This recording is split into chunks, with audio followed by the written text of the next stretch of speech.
অন্ধলোক হঠাৎ যদি চোখে দেখতে পায় তখন সে সবার প্রথমে হাতের লাঠিটাকে ফেলে দেয়, অথচ এই লাঠিটাই তার দুঃসময়ের সঙ্গী ছিল।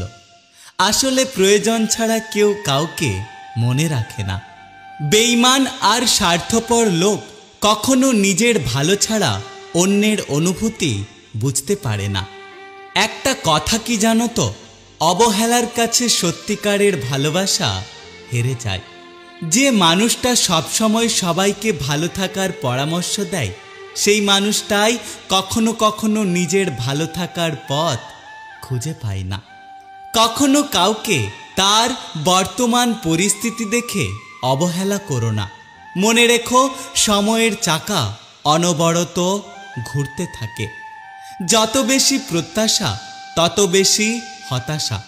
চাহিদা যত কম, জীবন ততই সুন্দর।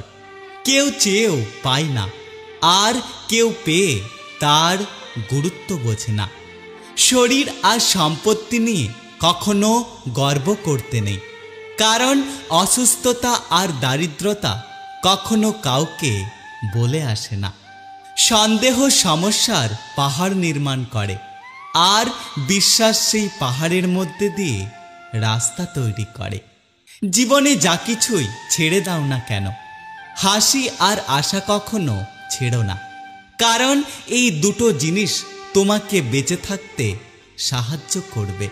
সেই সুখ ত্যাগ করা উচিত যা তুমি অপরকে দুঃখ দিয়ে অর্জন করেছ, কারণ কাউকে দুঃখ দিয়ে নিজের সুখ ভোগ করার অর্থ হচ্ছে পাপ। তোমার একটু অভিমানের জন্য যদি কারোর চোখে জল আসে, তবে মনে রেখো, তার চেয়ে বেশি তোমাকে কেউ ভালোবাসে না। নিজের জীবনের লড়াইটা নিজেকেই লড়তে হবে। জ্ঞান অনেকেই দেবে, কিন্তু সঙ্গ কেউ দেবে না। একটা কথা কি জানো তো, নিখুঁত কেউ নয়, অথচ আমরা সবাই সবার খুঁত ধরতে ব্যস্ত থাকি। এখনকার দিনে অতিরিক্ত সৎ হওয়া, অতিরিক্ত সরলতা আর অতিরিক্ত ভালো হওয়া মানুষের অতিরিক্ত দুঃখের কারণ।